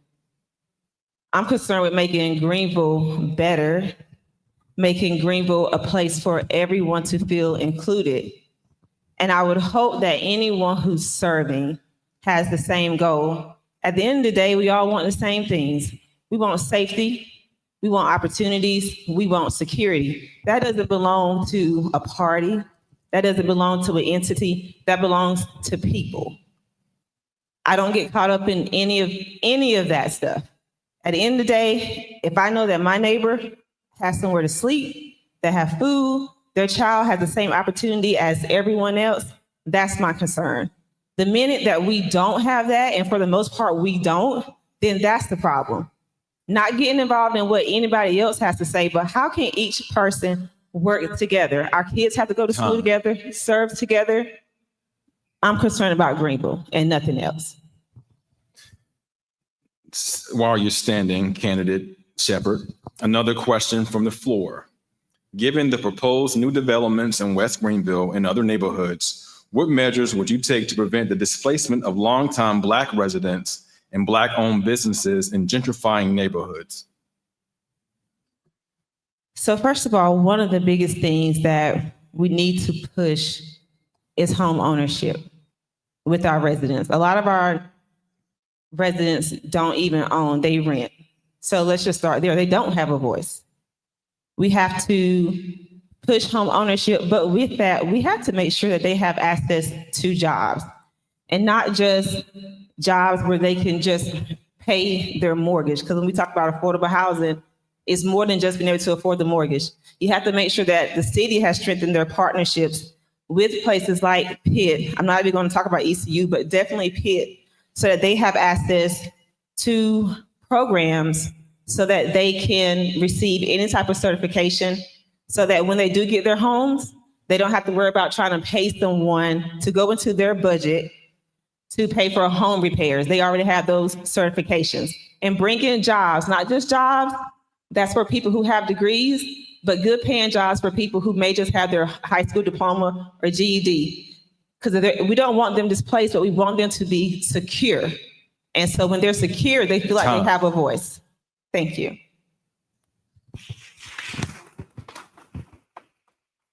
Will you repeat the question? Sure. What was the question?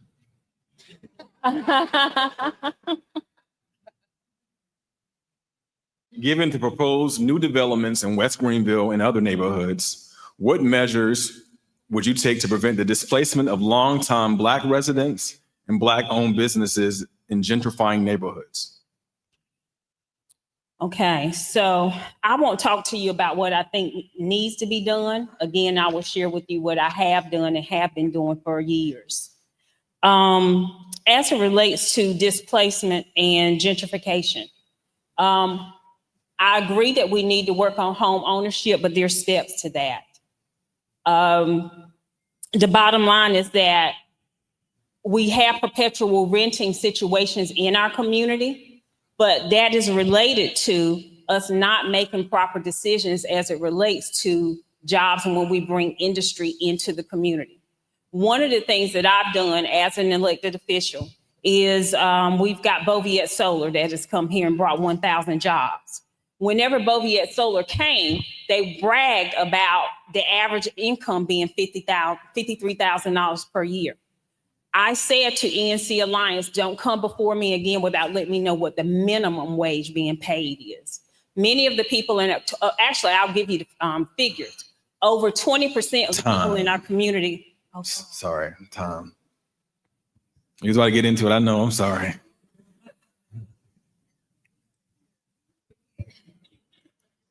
The rules. you guys need that information. The rules, I'm sorry. Okay, beginning with you again, Councilwoman Foreman, and this is going to be a bit of a flip-flop question. As the incumbent, what were your 3 priorities for your previous term, and did you feel like you accomplished them? And for Challenger Shepherd, what are your 3 priorities if you are elected? All righty, so I'm gonna finish that question. And so my priorities and my platform are housing and food insecurity, information and education, access to care, and responsible economic growth and development. So to go back to the previous question, one of the things that I do is I've helped over 30 people get jobs in our community through myself and my organization. On October the 1st, we have 15 people that will be hired through businesses in our community, making $19 or more from West and South Greenville through myself and through my organization. In addition to that, we train them. That's why I say I do economic development and financial literacy training. And once you get that job, in 6 weeks, we'll position you to be looking at getting your own transportation. We've got our first family right now that is moving into home ownership. That is what we do in action, not just words. I'm not here to tell you about what I think needs to be done. I will tell you about what I am doing. In addition to that, working in the community. I'm sorry.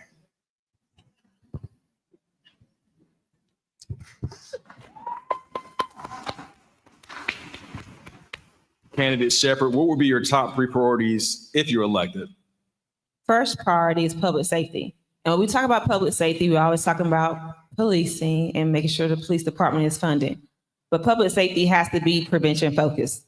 So definitely making sure that our council is looking into city-based grants to go ahead, because I want to make a correction. There are organizations that do a lot of work here for our children, for our families. They're just underfunded. They're not supported.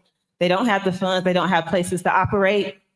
The city, we have to do a better job to make sure we are building relationships with our private sectors to make sure that these programs are funded, because council can't do it, but there are organizations that can. So public safety to me equals prevention. Next thing, small businesses and jobs. We got to make sure that our families have jobs. We have to make sure that our small businesses are supported. For most people, small business isn't just, I had this dream and I wanted to start something. For a lot of people, small business means that's the difference between me having somewhere to stay and me being out on the streets. Third thing, and last. Time. I'm gonna be respectful, yes. And we'll move into closing. And I know that we promised 2-minute closings, but given the time, I'm going to ask that each candidate for this district limit the answer to 1 minute so that we can make sure the other races have their due time. Make sure you put that card up so I don't go over. Yes, ma'am. First of all, thank you for having me. Again, if I am elected, those 2 things are my priorities. I'm also working on making sure that our special needs community has everything that they need.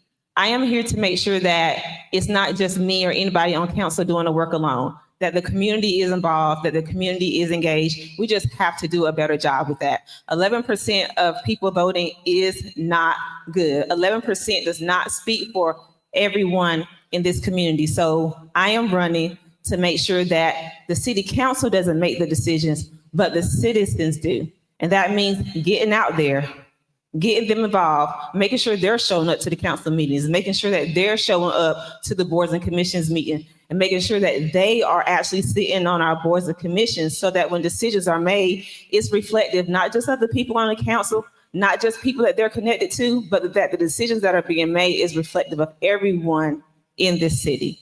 Thank you.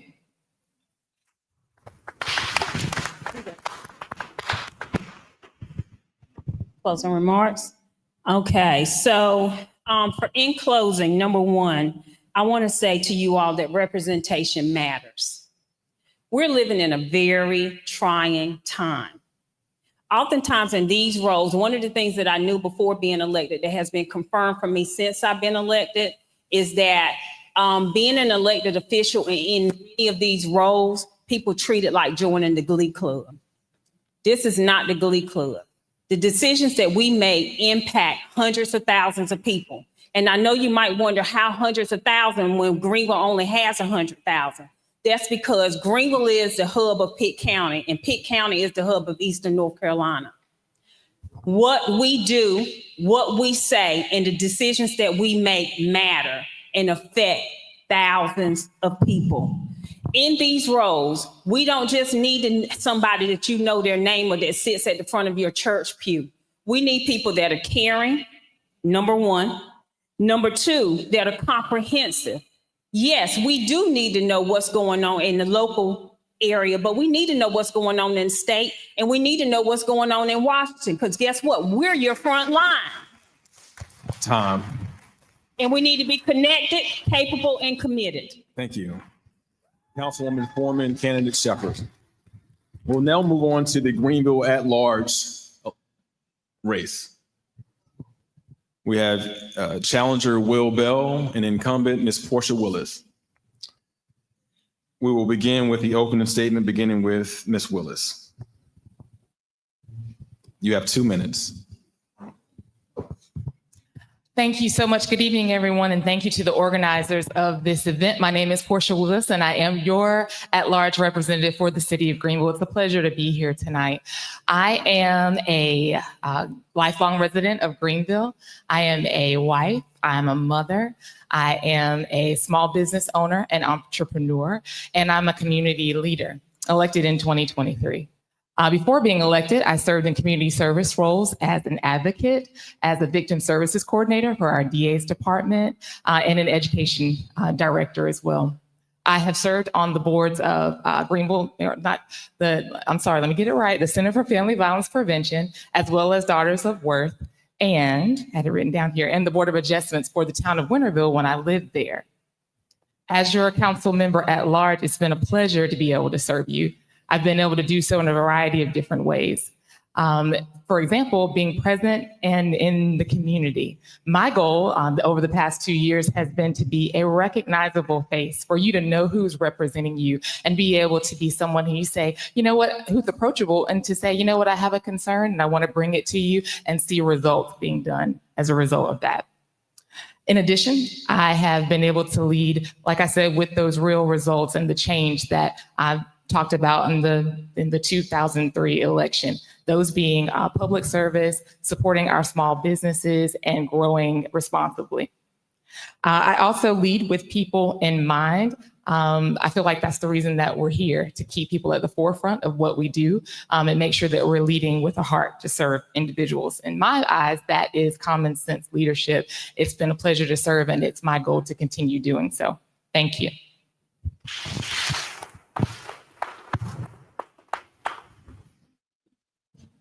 How's everybody doing? Good. Thank you all for having us here tonight, and NPHC for hosting this. I appreciate it. I remember attending the one 2 years ago, and was the only current sitting city council member that showed up to it, and appreciate y'all having us here again tonight. My name is Will Bell. I'm running for Greenville City Council at large, and I just want to set the tone for my race and hopefully our race moving forward. I shared this with Portia last night at a forum that we attended that was virtual, and while we may be opponents, we're not enemies. And while this may be a political race, I hope we both can show grace. The important thing about this race is us moving Greenville forward and making sure that, like a lot of points that have been made tonight by many people up here, is that we need to make sure that Greenville's an affordable place. And for me, that starts with making sure that our tax rate is low enough so that people can afford to, achieve homeownership. Over the last 4 years, people at all price points within the real estate market have been able to achieve great financial success by homeownership. And so I think that's a great way to help people in our community. So that's one really big thing for me, is the tax rate and getting it lower. I've also talked about, and hopefully it'll be something we can elaborate on later with questionings, but I really want to bring a YMCA to our city. I think that is something that is sorely missed. Jared, I've seen you hooping at the rec at ECU, and I think it's probably not the most convenient place to go. And if we had a YMCA in town, that might be a place that you would frequent more often. I see a couple people in the crowd that I have actually played basketball with at the Dungeon, which is north of the river. If you've never been over there, it's a great facility that Keith McLawhorn runs, and unfortunately, it's a concrete floor. It's got some spots in the roof that allow leaks. And that's where a lot of our youth are playing basketball. It's an awesome place that he provides, but I think, I've talked with him, if we could get a YMCA in town, he would really love to be at a facility like that that's, top rate and got all the amenities that you can have. So we're going to talk more about other topics, I'm sure, but thank you for your time and thank you for having me here. And since you're standing, I have a question for you. What is your approach to handling controversial and complicated issues where public opinion is divided? What is your approach to handling controversial and complicated issues where public opinion is divided? Yeah, so I think that starts with, and I think I did a good job of this while I was on the council, is reaching across the aisle. First off, starting a discussion with, because we're the ones that ultimately have to have the vote, but reaching across the aisle to people that have a different perspective on the issues with you and understanding where they're coming from and what constituent feedback they're getting.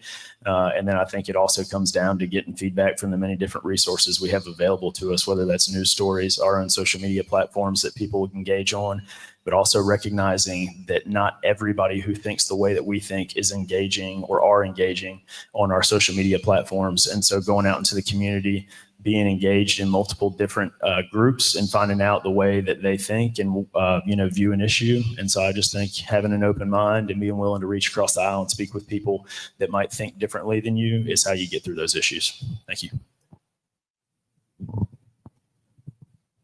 Could you repeat the question, please, Mr. Pittman? What is your approach to handling controversial and complicated issues where public opinions are divided? Yes. So I mentioned about serving our community and being a listening ear in my opening comments, and you have to do that as a public official, as an elected official. I also value the opinions and the feedback of our council, but at the end of the day, you've got to have a backbone and you have to have a moral compass. You have to be able to make decisions that you are okay with when you go to sleep at night. An example would be our disparity study. Mayor Pro Tem Daniels asked that we have a disparity study. It's been of high controversy in terms of how much money we are investing in the study, but the end result is, are we utilizing minority businesses and women-owned businesses in our procurement process? Are we still advocating for equity, diversity, equity, and inclusion? Those are the crux of the argument, or the crux of things that we are involved in. And we've received a lot of criticism by my opponent about that decision. And we have to be able to stick with that at the end of the day. Camping World is another example of something that we have stood firm on and that we are not backing down from. My opponent opposes that, but at the end of the day, we're standing firm. And as a reminder, we would ask that all candidates not direct their comment towards their opponent, just focus on commenting to the floor. But since you're standing. Did you feel like that was direct? That was directed. You said his name. Okay. It was a statement. Okay, Yes, ma'am. thank you. All right. Mr. Bell, as a former, still with you, Miss Willis, as the current at-large councilwoman, and Mr. Bell as a former councilman, beginning with you, name 3 things that you've accomplished. And for Mr. Bell, name 3 things that you accomplished in your last term. Okay, so we have been able to have our In Good Company Citizens Academy. I was attending the Police Citizens Academy that we had in the spring of earlier this year, the fall of last year. And I was asking, how did you learn about the opportunity? And someone told me, well, I wish that we had this opportunity for the city. And so I said, well, I don't see why we can't. I was able to go to our city manager and say, hey, let's have a civic engagement opportunity for individuals to come in and learn about how our city operates and how we serve them. And we had our inaugural In Good Company Citizens Academy, and that should be rolling back around again. Then our Small Business Technical Assistance Program. I see Dahomey, Wax Goddess Studio in the building. She was a part of that small business initiative. So that was, again, sitting down with Mr. Cowan and saying, hey, my husband and I were involved in a small business cohort where we had a year-long time with a consultant where we were able to walk through that process. It helped our business. Let's provide that for small businesses within the city. And we were able to bring it to fruition. It just had its inaugural time this past couple of months. Thank you. All right, thank you for that question.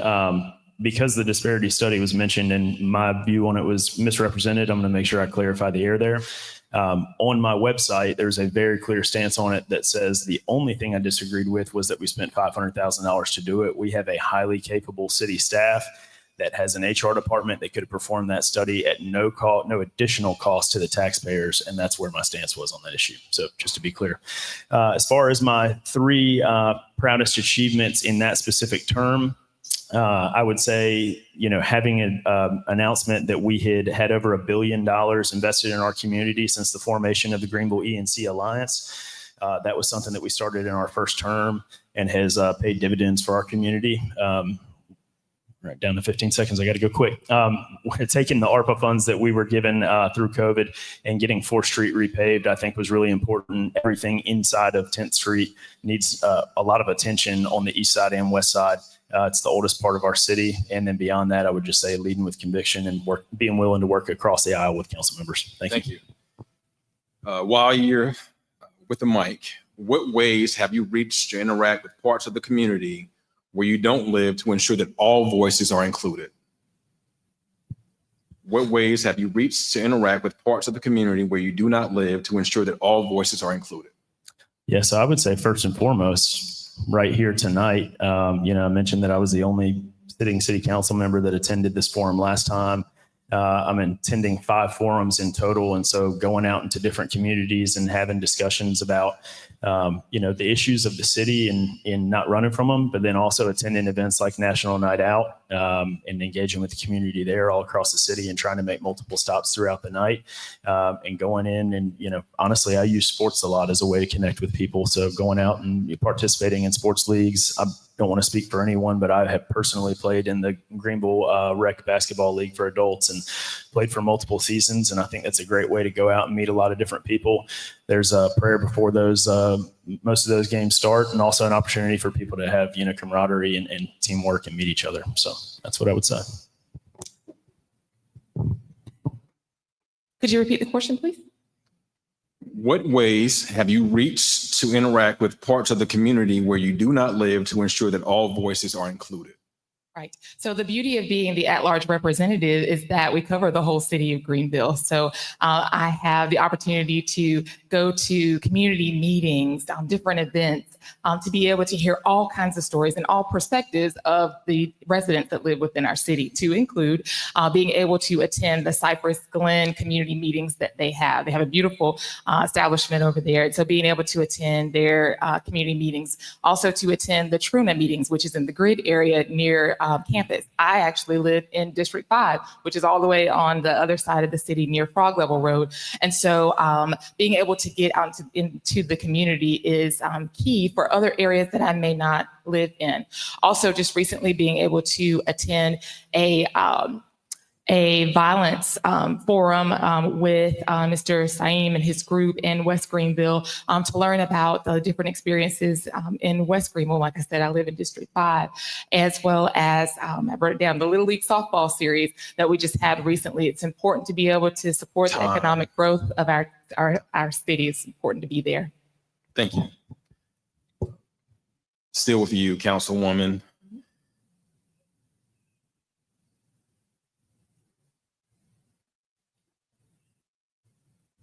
Got so many good questions. I don't know.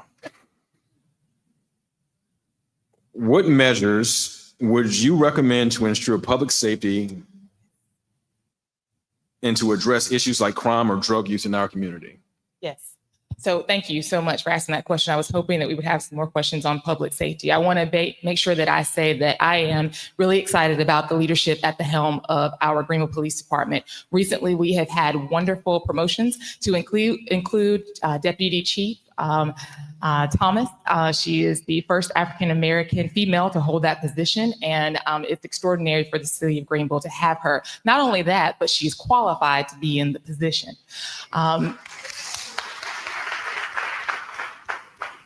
With our public safety, I am, and my councils included, we want to and do support our police department and what they've asked for. But we also have that double-sided coin where we are expecting them to serve and protect our community. It's that balance of supporting them as well as having that accountability in place. And so I think that's directly affected to the way that they serve our community, the way that they are able to do their jobs. So like I said, we want to support them. We've been able to do so thus far, but also having that other side where we are making sure we have accountability measures in place. Could you repeat that one? What measures would you recommend to ensure public safety and to address issues like crime or drug use in the community? All right, I'm going to start off with a question. Would you raise your hand if you think a YMCA would improve that situation in our city, reduce crime and drug use? Okay.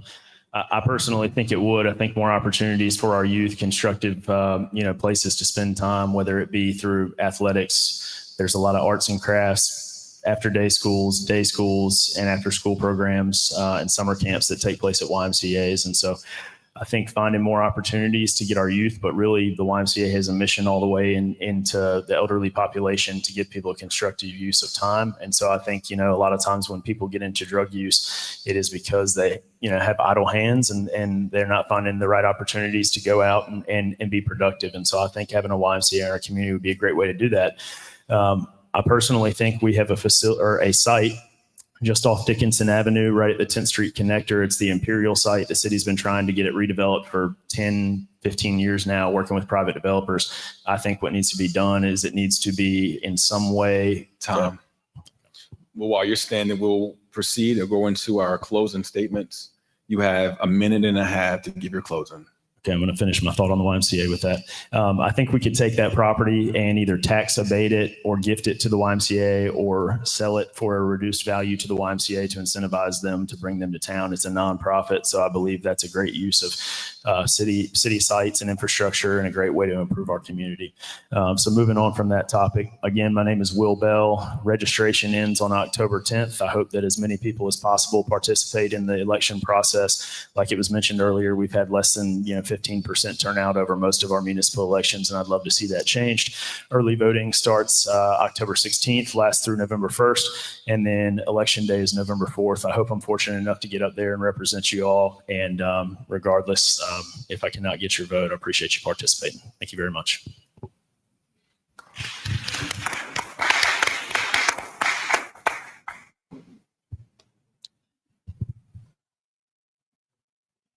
It's a pleasure to serve you. We're doing the work. We're going in the right direction. I can, like I said, see a small business that's been affected by the work we've been able to do. I can see someone who I sat in their living room and talked to them about an issue on Stone Bend Drive. I see someone else who I was able to appoint to the Human Relations Committee. We're doing the work. We want to continue doing the work. We're going in the right direction. We as a council are committed to serving our community. And John Maxwell said that everything rises and falls on leadership. In this election, I want you to think about leadership, what you're seeing, what you deserve, and what you want to continue to see. And let's continue moving in the right direction. Thank you.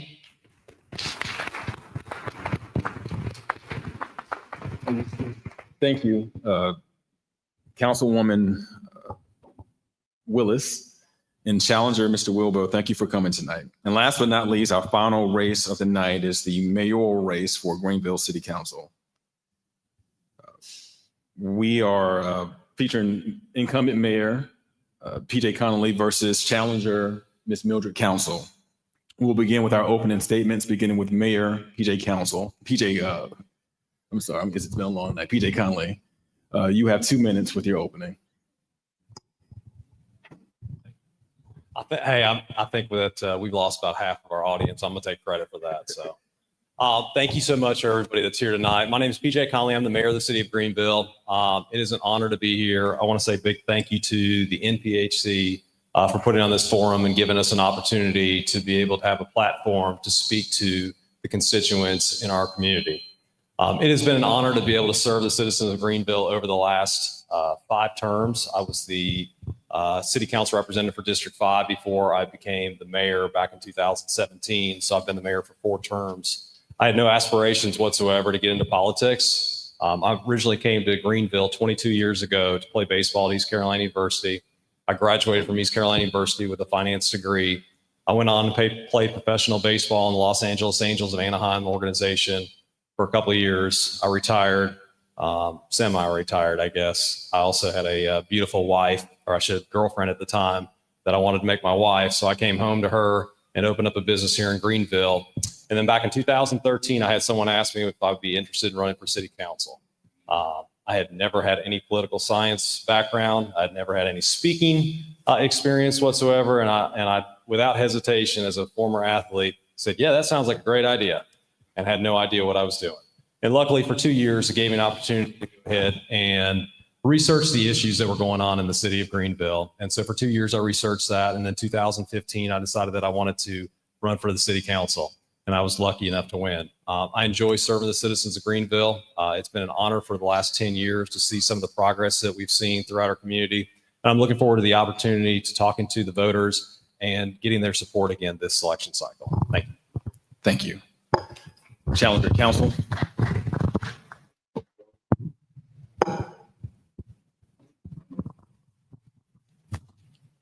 Good evening. Thank you, NPHC, for this forum so that we can share our platforms tonight. My name is Mildred Atkinson, council, and I am a former council member. And also, I've already served Greenville in the role of mayor pro tem under 3 different mayors. So, plus 16 years as just regular city council member.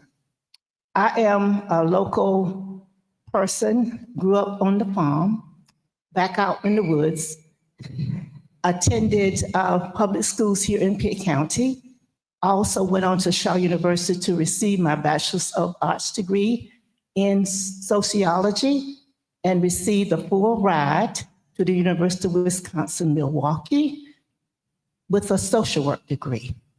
And since when I returned home, when I grew up here, most of us had to leave and never come back because job opportunities wasn't there. But I was blessed to get a job with the North Carolina Department of Health and Human Services, and I retired with 32 years of experience. Also, I worked at Caswell Center for 1 year and 3 months, and I retired with the Department of Health and Human Services. And coming back to Greenville, I wanted to give back to my community. And so I gave back, serving on the city council for those years. Later, I was appointed to the Board of Education, where I retired as its chair of the board. So I have leadership skills extraordinary. And I want to be your next mayor because I am a leader, and not to mention all the extra organizations that I have led, from alumni, from social work, all of that. Thank you. And while you're standing there, growth in Greenville has been slow but steady. What makes you the best choice to lead our city at this moment in history? This moment in time, we are living in one of the most serious parts of history that I could have ever imagined. So I grew up with some very difficult situations, and to know that someone wants to take us back to those times is absolutely ridiculous. So as mayor, I want to be everybody mayor. At the present time, I don't think that exists because what's happening today, a lot of our people are feeling left out. I hear it often, and I've been told over and over again, I'm just left out. I said, well, if you let me, you would be back in. So I would be everybody's mayor. Thank you.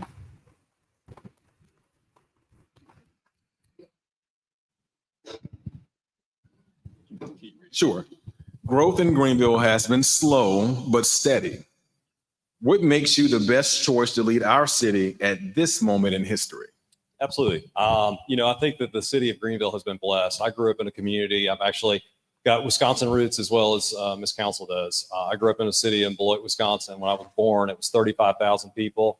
When I left, there was 35,000 people. So we're very blessed as a community to continue to see the growth that we're seeing. We've seen new job announcements that have taken place, which is bringing different opportunities for people. We just had one that was about 900 jobs, another one that was 200 jobs, and those are opportunities for people. Greenville's going to continue to grow, but it's important to have a leader that knows and understands what needs to be done for that growth. We want to make sure that our infrastructure is in place. We want to make sure that we have the amenities that will attract people and keep people here. There's a lot of things that need to be done when you are leading a city. And you also want to make sure that you know how to lead. And I've done that through many different various things that I do, not only as our current mayor, but also I'm a softball coach. I'm coaching 3 teams right now. I feel like I have a lot more gray hair because of it, but it's a great opportunity for me to be able to show my leadership skills. Thank you, Mayor. Question for you. And I have to kind of edit it so that it would be appropriate. Okay, sure. So this is a question from the floor It says, why does the dispatcher screen calls and determine whether law enforcement will be sent to the scene? And how can this be addressed? I don't know if that'd be the most appropriate question for me. I'll do my best. Okay. You know, I mean, to me, that's a police question that they probably would want to handle and deal with. I'm not exactly sure. We have wonderful staff. We've got a great city manager, Mike Cowan, that is our city manager. We have a great police chief, Richard Tyndall. Our deputy chief, KZ, back there might be more inclined to be able to answer a question like that. I wouldn't be able to probably give a proper answer on that because I'm not a fully trained police officer. All right, thank you. Same question. I'm sorry, we can't. Okay, we'll address it. We're going to ask that each speaker speak into the mic and speak up. The fan's going, the air is going. Some of the audience can't hear. And also, we're streaming live on Awesome Radio 107.5, and we have listeners who also may not hear. The question was from the floor about how emergency calls are screened. Someone reported that the dispatcher makes a decision on who to send and when to send them. If elected, how would you address that? When I was serving, when a call came through, the emergency would answer all calls. And if they found the call was false, then the person had to pay for it. Now, that's how it was when I served. So today, I still feel that how do you determine, I know they are trained in a certain way, but I think every citizen deserves to be heard if they say they are sick, and when they should be taken to the emergency room or wherever they need to go. And I don't think it should just be left with the emergency rescue, even though I remember when we approved them to get more training, to make sure that they were equipped to save lives and do even more than they had ever done. And today I know they're still doing that. So I just feel that we need to make sure that everyone is served appropriately, because I'm feeling, because I hear this too, healthcare in this area is sometimes very partial. Thank you. And while you're standing there, let me say with you, affordable housing is a major concern. Yes. What specific policies or programs would you support to address the housing shortage and increasing costs? There are numerous housing opportunities in Greenville, but the developers are so greedy, they want to make all the money and not give people what they need. And we need to have more job opportunities for those of us that live here. And when we get an opportunity to have housing, we need to have some, I feel, when I get on council again, I would like to have some type of stopgaps that will not allow housing to go so far, because they can control some of that. That's the power of a city council. They can do more in making sure that people don't overcharge people. Thank you. Thank you. Mayor? Yeah, I got it. I think affordable housing is one of the major issues that we're dealing with in our community. And I think we're dealing with it nationwide. It's a multi-pronged approach. Affordable housing means multiple different types of housing. Affordable is different for every single person. There's affordable housing issues for low-income people, medium-income people, and high-income people. One of the things I think that was mentioned earlier on was the housing market. When we have more supply and the demand is high, that will lower the prices. So if we have less supply and the demand is high, the prices will go up. So it's important for us to make sure that we have additional developments come in our community. When it comes to the lower end, lower income individuals that are searching for homes, one of the things I think that we have done, which I think is outstanding, is partner with Pitt Community College on the Affordable Housing Initiative to be able to build 50 houses in 10 years. Not only is it a great opportunity for us to be able to get people into West Greenville to be able to be homeowners, but it's also giving the students at Pitt Community College the trade skills to be able to be successful and go out and either get a job at a high paying rate or potentially start up their own small business. So I think it's a multi-pronged approach, and I could probably go on forever, but I won't. And while you have the mic, we'll stick with you. Do you feel as if you involve all residents in the decision-making process for the city, and for councilmen, how would you involve all citizens in the decision-making process? Yeah, absolutely. I mean, I think that it's important to have total engagement with everybody through our community. Myself and Councilmember Willis both represent the entire city, so it's important that we get to every single district and we hear from everybody throughout the city. I think people and citizens have come to City Hall to speak out with us, but that's not the only matter that they can do that. It depends on what they want. I have people that show up to City Hall that want to have meetings with me. My staff a lot of times can redirect them and be able to put them in the right place. Or if they want to meet with me, I'm happy to meet with them. I have no problem with meeting with people. You can send us emails to engage with myself or any other council members. But I think it's important that we engage with everybody throughout the community so we can hear and understand what the issues are and how we can solve those issues as a council. Challenger Council. Question again.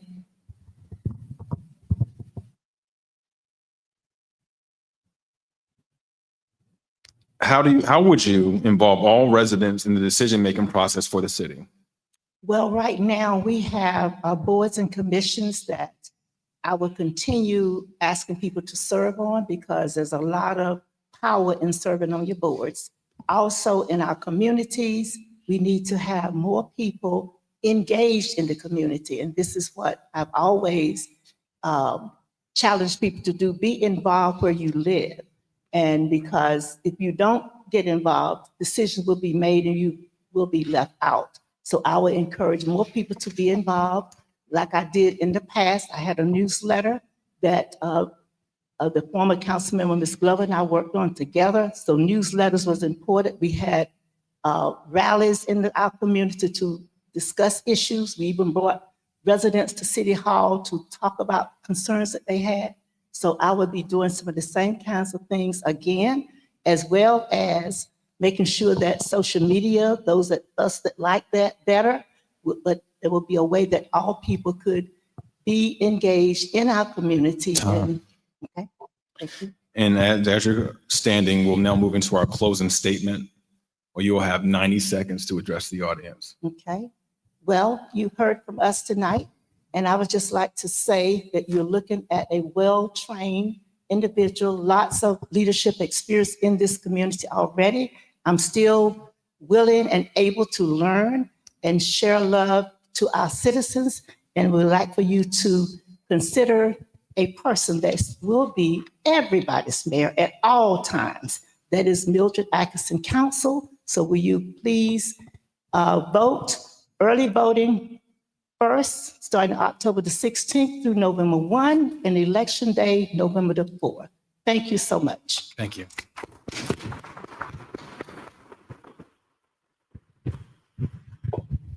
Mayor Connolly. It's been an honor to serve the citizens of Greenville over the last 10 years, approximately 10 years. I never had any intentions of getting into politics, and I'm thankful that I did. It has been gratifying to be able to see the growth of our city. It's been outstanding to be able to see so many new developments and new things that are taking place throughout our community, see new businesses, but there's a lot more work that needs to be done. You know, there's a lot of things that I still want to see accomplished. One of the things I routinely get told from people throughout the community, doesn't matter what age they are, is that we need more entertainment opportunities here in Greenville. Many people say that we just don't have enough to do, and I think that will be another thing that can help out some of our youth. One of the saddest things I think that I've ever heard is some of the unfortunate passings of some youth that we saw in our community over the summertime, and we've seen this year and years past. You know, I think we as a community need to continue to work on that. I think there's different things that we can do. There's been some great ideas that have been poised up here tonight, and I'm hopeful that we'll be able to implement some of those and make our community a nicer and safer place. It's been an honor again to serve over the last 10 years for the city of Greenville. I hope that you'll consider voting for me back on November 4th. As it was stated a second ago, early voting starts on October 16th. Please make sure you get as many people out to vote. I think municipal elections are incredibly important. And a lot of times it gets overlooked by some of the state and the national elections. But we touch you more than any other type of government touches you. And so it's important to go out there and voice your opinion. Thank you. Thank you. And with that, we have reached the conclusion of our program. I'll call on now Ms. Warren to come and give the closing statement. Thank you, Mr. Pittman. One thing I do want to just point out for a point of reference, we do have one other elected official in the House, Councilwoman Brenda Harrell from Winterville. Hey, Miss Councilwoman, neighbor, sorority sister, all of that combined together. I also want to make one correction. I heard Mr. Bell say a couple of times that at our last NPHC of Pitt County forum that he was the only elected official at the time, only city council member that showed up. And so I'm a little confused because I know Matthew was there, Tanya was there, and Portia was there. Current, okay, so I do want to make sure and clarify that because the NPHC of Pitt County makes sure that we are inclusive and we invite everybody to the table. And so everybody that showed up here tonight that has a tent in front of them or not in front of them were invited. And they accepted the opportunity to come and address whatever needs to be addressed, specifically their platforms, specifically talking about how they can serve best in their roles. I'm exceptionally happy to see that our neighbors from Ayden and Winterville and Farmville and Bethel accepted that opportunity as well. So thank you so much, because we are in the county, not just the city. Specifically Winterville, I got a little bit something about that. But I also want to say thank you to all of you that showed up. What we wanted to do was offer everyone a very informed, professional environment where they felt safe. So major kudos to the Greenville Police Department for not only coming in large numbers, but providing the metal detectors. We could not have done that without you, because we are not blind, we're not deaf, and we're not dumb.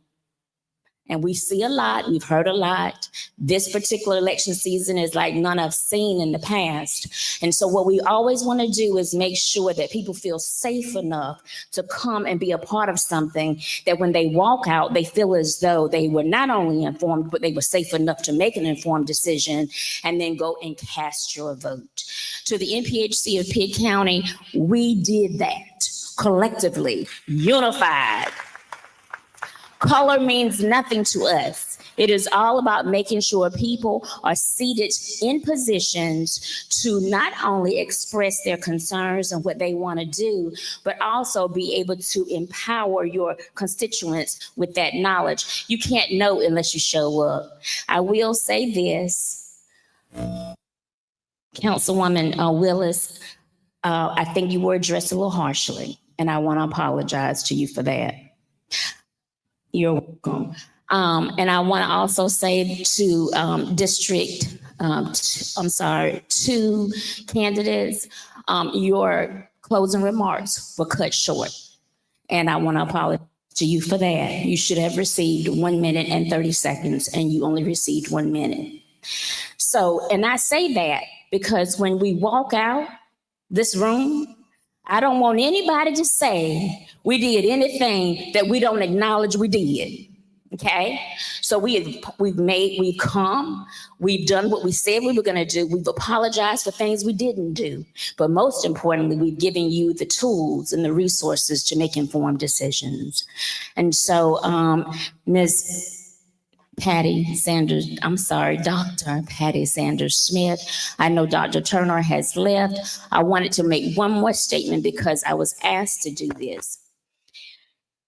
You see all of the police officers here.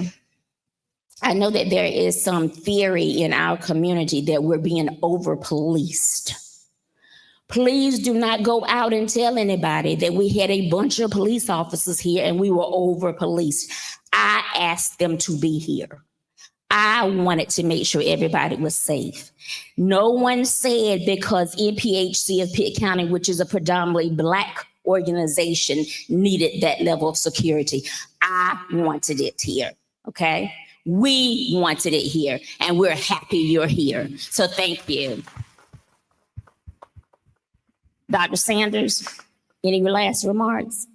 Because Dr. Turner has left. No, you still here. Come up here, Dr. Turner, president of the NPHC of Pitt County. Any last remarks? Mr. Jared Pittman, this was your first attempt at hosting or moderating, and we cannot thank you enough, brother. Thank you so much. I didn't see you, sir. You're just going to tell the people now. All right. We want to thank Sister Norma Warren and all of the work that she has done to put in for tonight. I'm so sorry, Mary. I am so sorry. Mary Moutsby, an elected member of the Board of Education. And I thought you were just trying to make a statement. I am so sorry. Yes.